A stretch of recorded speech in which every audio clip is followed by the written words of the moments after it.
Salut à tous, alors j'espère que vous êtes prêts pour l'ouverture, donc ça approche très vite. Donc là c'est présentation des cannes et des moulinets. Après ça sera suivi par une autre vidéo des leurres souples, puis des leurres dures. Allez, ciao, bonne vidéo. Salut à tous, c'est Kevin, on se retrouve pour une nouvelle vidéo, donc ça fait un petit moment qu'on s'est pas vu. Donc j'avais pas mis de vidéo parce que j'avais eu un problème de caméra et d'ordinateur.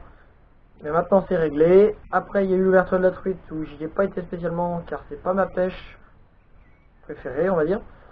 Donc là on va se retrouver pour une vidéo présentation du matos, pour l'ouverture carnassier, plus une présentation pour les leurres. Je verrai peut-être en deux vidéos ou en une vidéo je ferai tout ça. Allez, c'est parti.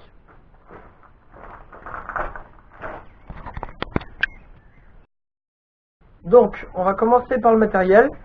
Donc, je vais emmener plusieurs cannes, dont une petite nouvelle que je vais vous présenter là, que j'ai pour l'ouverture. Donc, en ultralight, donc je pense pas que je vais l'emmener pour l'ouverture, déjà l'ultralight. Donc, c'est la Rodwood. Donc, comme des personnes le savent, c'est celle de chez AliExpress, qui est vraiment pas mal.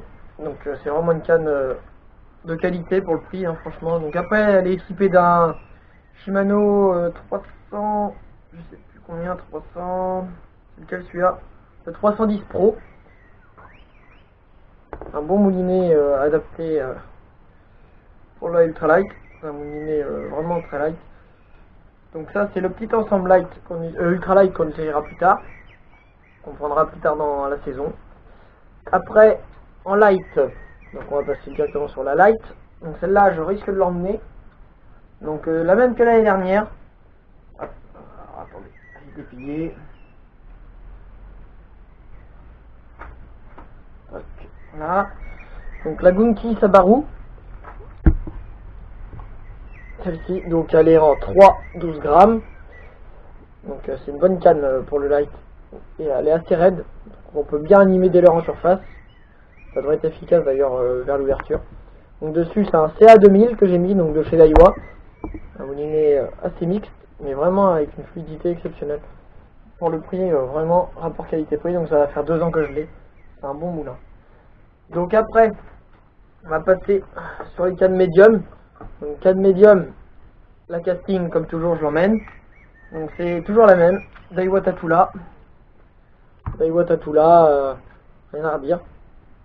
Hyper légère, vraiment costaud et assez cher, mais ça vaut son prix. Dessus il y a toujours le moulin, le même que l'année dernière. Donc il va avoir bientôt 2 saisons. Et il atteint sa 3e on va dire. Donc c'est le moulinet de chez Casking. Exactement c'est quoi celui-là? C'est le Stealth, donc le Stealth, donc avec la manivelle en carbone. C'est un bon moulin, vraiment hyper léger. Et pour le prix, franchement, je vous le conseille, ça coûte moins de 40 euros. Et vous voyez, il a 2 saisons, il a pris du silure, il a pris du brochet, il a pris du cendre, il a pris du poisson. Il n'a pas pris qu'une perche ou quoi que ce soit. Il a vraiment pris des beaux poissons, des brochets de 80, un silure d'1,30 m et il n'a pas fatigué. Donc voilà, donc dessus je suis toujours en Daiwa J-Braid, toujours la même tresse. Donc là sur celle-là je suis en diamètre un peu plus gros, je dois être en 25 centièmes. Dans le casting il faut mieux avoir plus gros.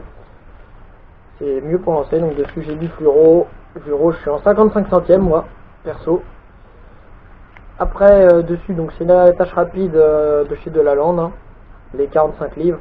Donc ça fait 23 kg, 22 kg de résistance, donc déjà pour le brochet c'est vraiment pas mal. Après, donc j'ai la spinning, je sais pas encore si je vais l'emmener parce que ça fait quand même pas mal de cannes à emmener sur le flotte tube sinon.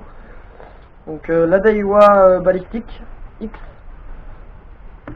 une canne vraiment, alors elle c'est une action fast sur la canne, donc c'est une canne vraiment, ça fait de la sensation on va dire, hein. C'est vraiment une canne qui fait de la sensation, avec un Sedona 2000 ou 2500 je sais plus, 2500, le Sedona, Shimano Sedona.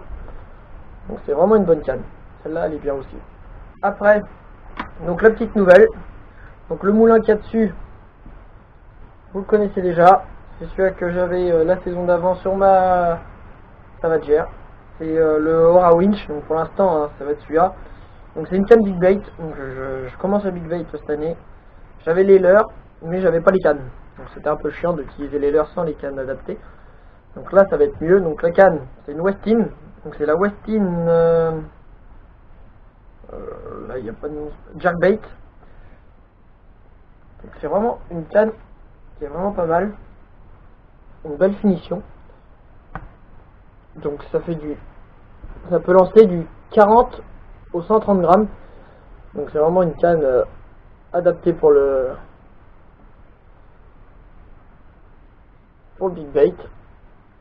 On voit il y a la finition en carbone, le liège qui apparaît un peu là au niveau de la poignée.